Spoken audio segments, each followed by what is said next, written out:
Before I start, I just want to say I would really appreciate it if you could like and subscribe. Without further ado, let's get started. I used to work overnight at a Walmart in southern Indiana. It wasn't glamorous, but it paid the rent. The store closed at 10, and we'd clock in around then to start unloading trucks and restocking shelves. That shift had its perks: quiet aisles, no customers to bother you, and time to think. But after a few months, I started noticing things that made me dread going in. At first, it was small stuff. Boxes moved when I came back from breaks, a half unloaded pallet that no one admitted touching. We used to joke the store was haunted, but I knew better. The kind of weird that happens at 3 a.m. in an empty store doesn't feel like ghosts, it feels human. One night, I was assigned to restock cleaning supplies in aisle 4. Bleach, paper towels, all that. Halfway through, I heard the intercom click on. Clean up in aisle 4.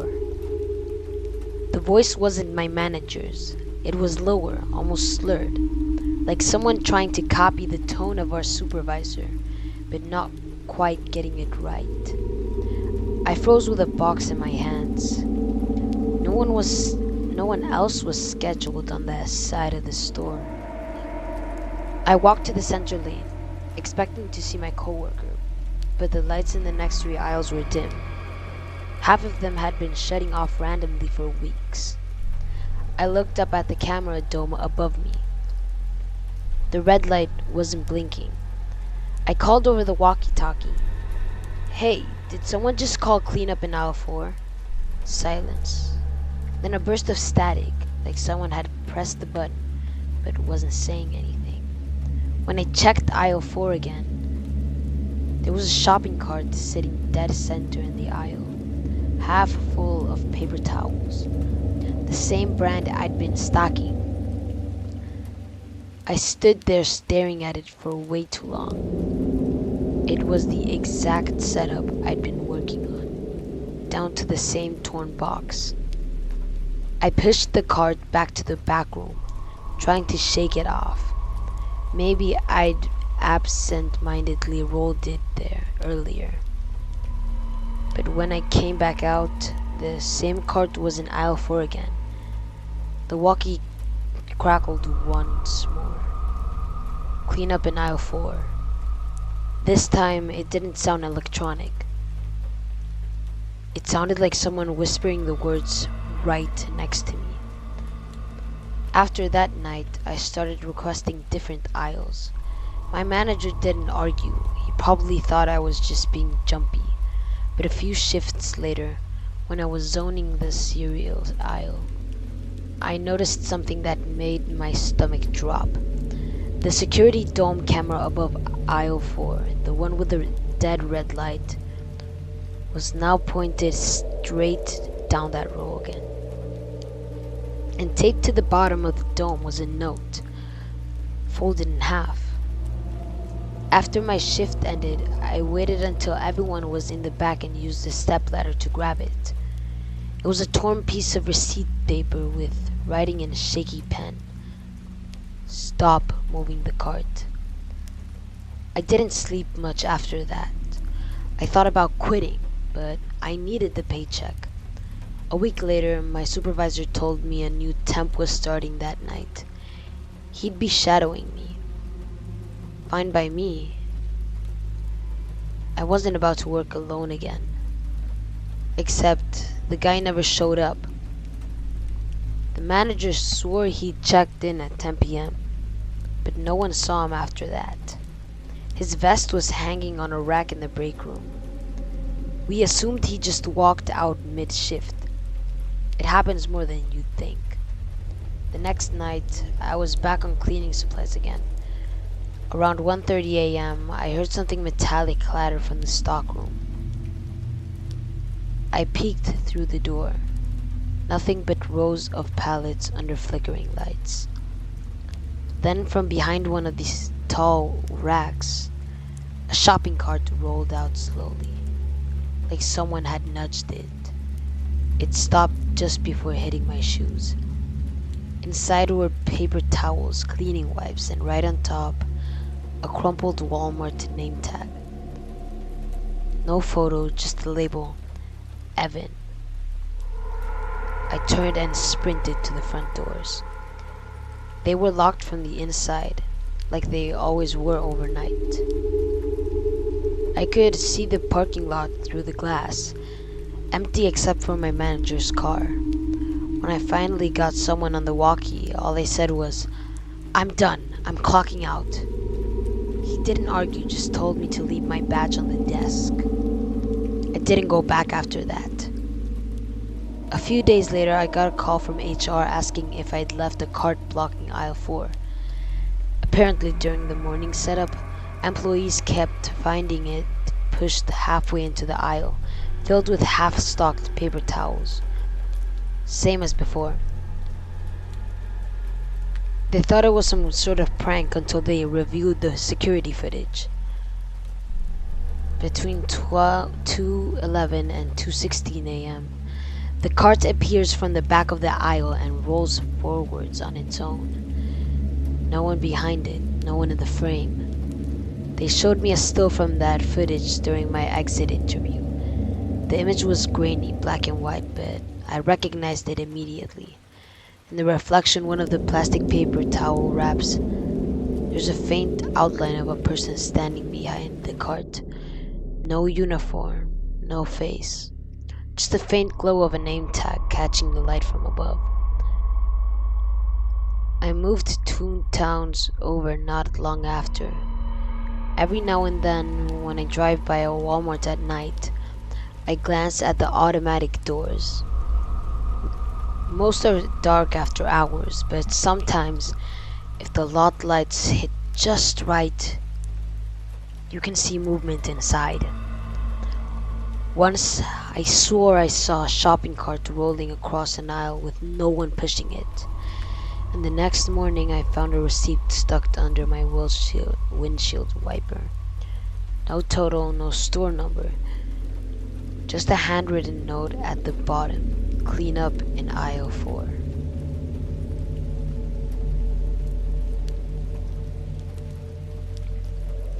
This happened about 4 years ago, when I was working part-time at a Walmart in my hometown. I was on the evening shift, and by the time the clock hit 9:30, the store would go from loud and bright to strangely quiet. Most people don't realize how unsettling those places get after closing time. The hum of the refrigerators, the echo of your own footsteps. It all starts to feel like the building is alive. That night, I was in charge of zoning the toy aisle, straightening shelves, picking up boxes that kids had left on the floor. The air in that section always smelled faintly like plastic and dust, mixed with the weird synthetic scent of new toys. I remember hearing the faint sound of laughter, a child's laugh, somewhere down the aisle. I figured it was one of the last shoppers. When I turned the corner, I saw a little girl sitting cross-legged on the floor, facing the bottom shelf. She had long brown hair and a bright yellow dress that looked slightly faded, like it had been washed too many times. There were a few dolls lined up in front of her, perfectly in a row, each one facing the same direction. I smiled and asked if she was waiting for her parents. She didn't answer. She just kept her eyes on the dolls and said in this soft little voice, "They're looking for me." I crouched down a few feet and said, "Do you know where they are? Maybe I can call them for you." She shook her head, still not looking up. The longer I stood there, the more wrong it felt. Her tone wasn't scared, it was flat, matter of fact. I stepped into the next aisle to radio a coworker, but before I could press the button, I heard a small thud, like something falling. When I looked back, the girl was gone. The dolls were still there, except now one was lying face down, its plastic cheek pressed against the floor. I called my manager and we searched the whole front of the store. Bathrooms, electronics, garden section. Still nothing. We even checked with the cashier at the self-checkout, but no one matching that description had come through. The cameras didn't help either. When the manager checked the feed from the toy aisle, all you could see was me talking to what looked like an empty space. There was no one else in the frame. It was unnerving enough that I tried to forget about it, but over the next few weeks, customers started mentioning strange things in that same aisle. A few parents said their kids were talking to someone they couldn't see, describing a nice girl in a yellow dress. Security started reviewing footage regularly after closing. Every now and then, the camera in the toy section would flicker. Just once, and when it came back, a doll would be out of place. It was always the same brand and the same shelf. Then one night, something happened that made the whole staff uneasy. It was a Wednesday near closing again. The store had that heavy quiet, the kind that hums in your ears. I was pulling a cart toward the back when I heard a voice behind me say, "Excuse me, miss." It startled me so bad I nearly dropped the boxes. I turned and saw a woman, maybe mid-40s, holding a small purse. She looked pale, like she hadn't slept. She asked if she could look at the lost and found. When I asked what she'd lost, she hesitated before saying, "It's a necklace with a locket. My daughter's name is inside." I brought her up to the front where we keep the box. She sifted through it piece by piece. Then, as she was putting the last items back, she said quietly, "I used to bring her here every weekend." Something about the way she said it stopped me. I asked how long that was. She said, "It's been 6 years. She wandered off one night before closing. We never found her." I didn't know what to say. I remember glancing toward the toy section, the fluorescent light flickering faintly down the aisle. Before she left, she smiled sadly and said, "She liked to sit on the floor when she played. Always lined up her dolls up the same way." Then she walked out without buying anything. The next day when I came in, my manager called me to the security office. He asked if I knew the woman who'd visited last night. I told him no, but he looked uneasy and said, "She came in again this morning." He turned the monitor toward me. There was the front door camera feed, time-stamped just before sunrise. The doors opened, but nobody walked in. He said that automatic sensors triggered twice that morning, even though no one was there. And each time the toy aisle camera flickered at the exact same second. A few days later, I went down that aisle again. I shouldn't have, but curiosity got the better of me. It was quiet. The air felt heavier than usual, like the hum of lights was muffled somehow. When I turned toward the doll section, I stopped short. Someone had arranged the 3 dolls on the shelf, each one sitting upright, facing out. And on the tile below them, there was a small silver locket. It was open. Inside was a tiny photo of the woman who'd come to the store, smiling with a little girl in a yellow dress. I picked it up and felt a sudden chill crawl across my arms. Not from fear, more like recognition. The photo was old, grainy, like it had been printed years ago. But behind them, I could see the store's layout. Same paint, same shelves, and the same toy aisle. The locket snapped shut on its own in its hand. I set it back down and left the aisle without looking back.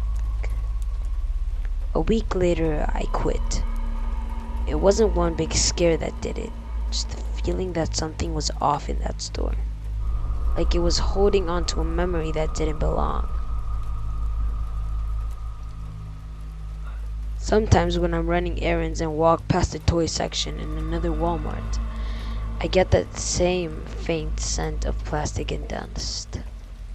Every once in a while, I'll hear the sound of something small hitting the floor behind me. A toy falling over, maybe. And without even meaning to, I always find myself whispering, "They're looking for you."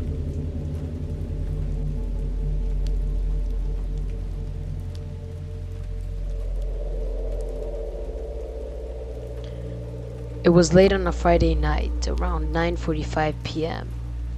I had just finished my shift at a nearby diner. I decided to stop by Walmart to grab a few groceries before heading home. The store was nearly empty.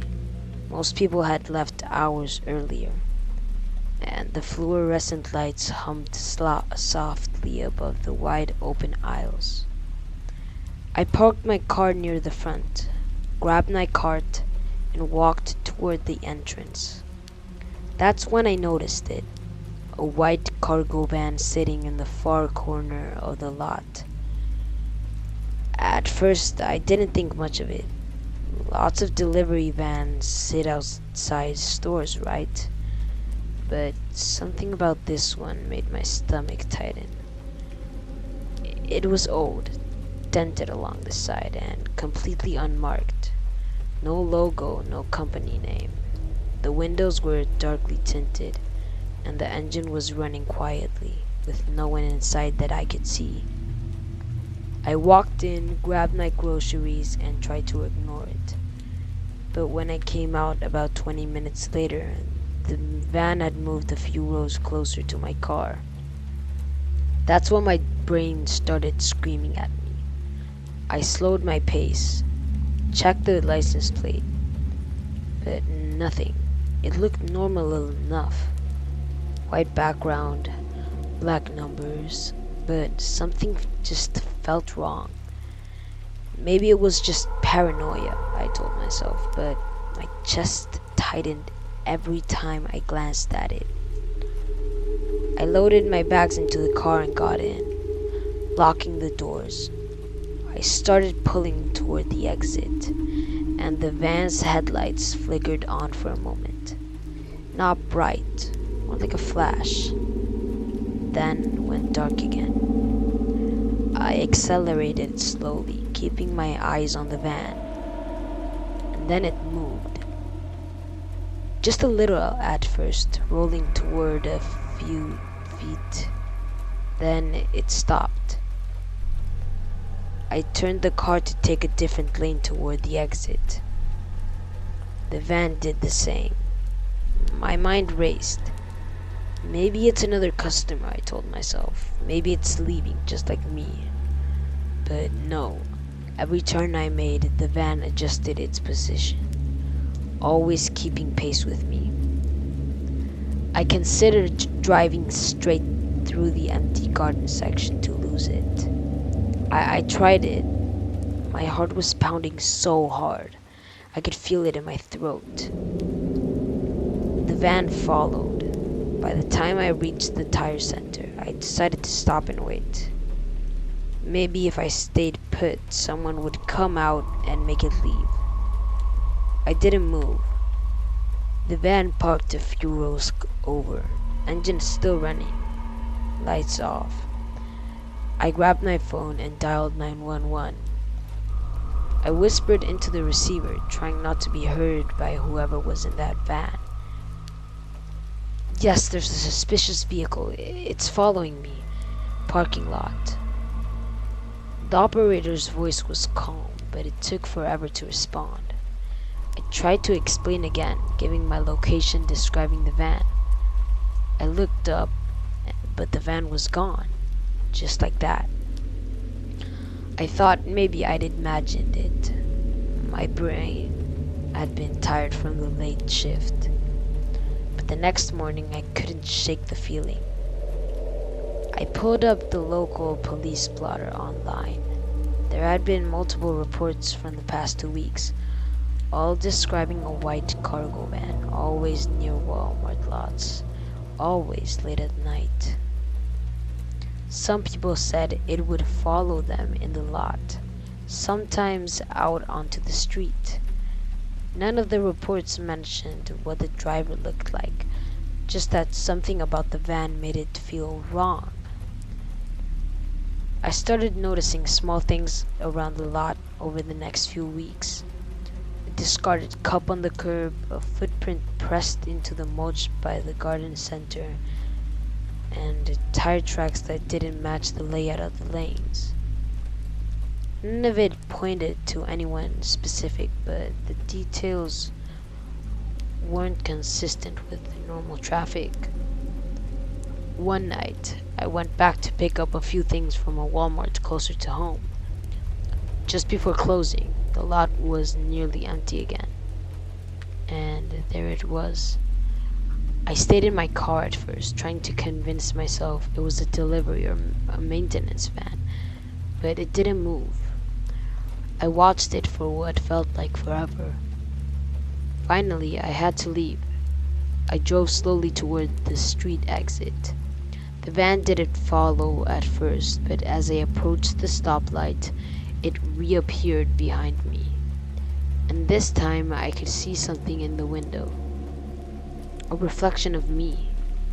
Not the car's reflection in the windshield. I mean, the van itself seemed to reflect me, mimicking my posture, my movements, almost as if it were paying attention. I floored it. The next day, I went to the same Walmart with my dad to pick up a few things during the day, just to see if it would happen again. Nothing. The lot was busy with normal shoppers, vans parked in normal spaces, engines off. I laughed nervously, trying to tell myself it had been paranoia, exhaustion, or stress. That evening, I drove past the lot on my way home. The sun had set, and the lot was empty again. I swore I saw a white van parked in the exact same corner. Engine off, dark windows. It didn't move as I passed. Weeks later, I got a voicemail on my phone. I didn't recognize the number. The message was just static at first. Low, rhythmic, almost like someone breathing through a speaker. Then a voice whispered, so quiet I had to lean the phone to my ear. We're still here. I never called back. I never went to that Walmart at night again. Even driving past it during the day now makes my palms sweat and my chest tighten. Because you don't forget the way something watches you when it knows you're alone. And sometimes when the lot lights hum at night, you can almost feel it sitting in the corner, waiting. Before I end this video, I would really appreciate if you could like and subscribe. And until next time, goodbye.